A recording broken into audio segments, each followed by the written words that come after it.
Well, I think I've asked you. Oh no, I haven't asked you all your own questions. You collaborate with your wife, and you're still married. Very good question. Is there? No, it's not really a question. It's a statement, isn't it? It's both a question and a statement. Oh, okay. It's a statement in the form of a question. I do collaborate with my wife, and I think that's why we're still married. She was a blackjack dealer at a card room out in Emeryville when we first met, and she's done everything really. She was she does motorcycle repair. She does it all, and high finance, you name it. Deep sea fishing, has a pilot's license. She's a barber, and everything. When does she find time to work with you? Exactly. That's what I got to book early. She's. Is that why so long between records then? Just there you go. Now you're starting to see the picture. Yeah. When I'm done with this Yamaha.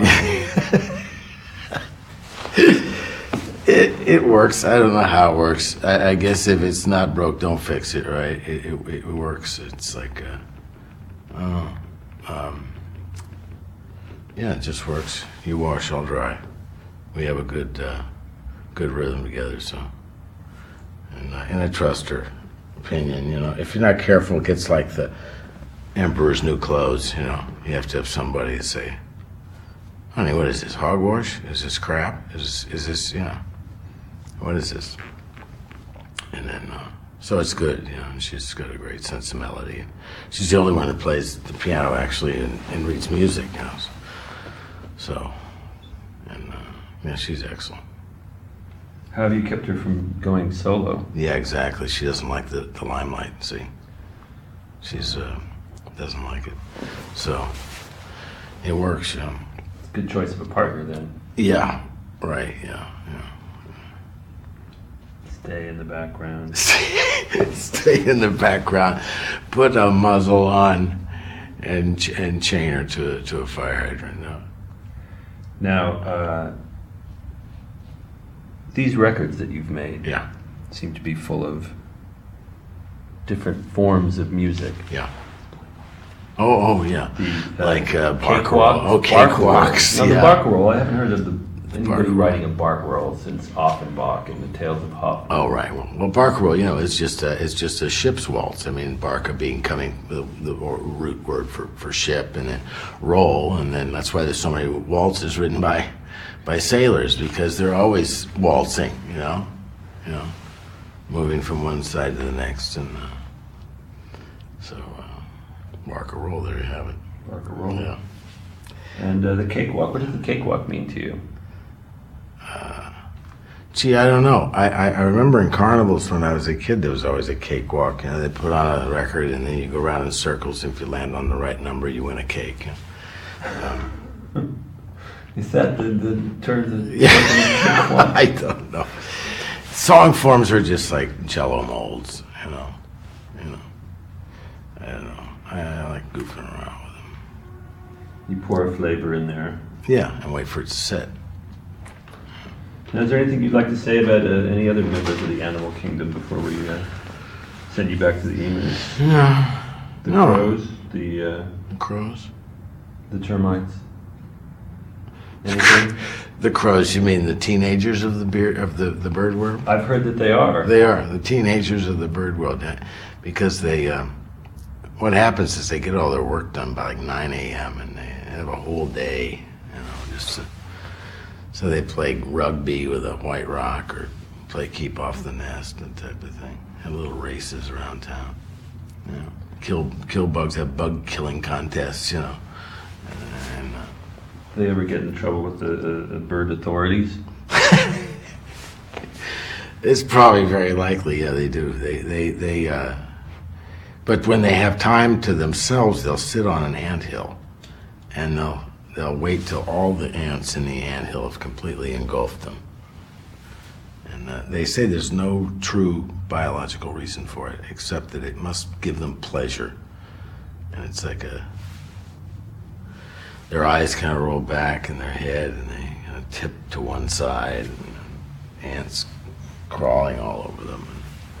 So there's no authority figures in their lives to keep them in line. To say, Apparently what not. are you doing with your What life? the- Apparently not, no. So, but they say it's understandable though that they would choose something like that because they have a lot of time on their hands. They have the largest brain in proportion to their body than any other bird, and it's kind of a slow descent into. It's almost like a form of drug abuse because they spend every possible moment on an anthill after they've done their work in the morning. You're looking at me like you don't believe me. I don't. I've seen crows Yeah. do work. I've seen them work. You've seen them with real I've jobs. seen them out there No. taking care of business. Okay, well, maybe this was just a particular crow. Maybe. More? Shall we I think we're fine. go on? You know, I think we've covered it all, and I'm not thinking of. This is something else. That that's has nothing something to else. do Yeah. with me. That's it. And there we go. Oh, any strange suggestions for your musicians? Did you want to cover that one? Or Oh, musicians? do you say, when you're working with these musicians Yeah, right. that you hire to play on your records, do you have Yeah, any we- strange suggestions for them? Well, I wouldn't call it strange, no, but I try to tell them if they're going to be in the car for any more than 2 hours, don't listen to any music, you know, because it's early in the morning and you've got to drive up here and record at about 10 a.m. And I tell them, you know, if it's at all possible, turn the radio off and don't play any music because I like to start fresh and clean. And that's really the only real thing that I'm adamant about. Really starting fresh, I think you would just play with people that had never played or heard music. Never people that, yeah. Well, it's just one of those things. It's like nice to know that whatever you're doing is the first thing that happened that day. I mean, musically, the first thing that happened. So, Right. Some days you get up and you work with the emus, yeah. and other days you get up and you work with musicians. Exactly. Yeah. Very similar. I think so. Thanks, Robert. Tom, no problem.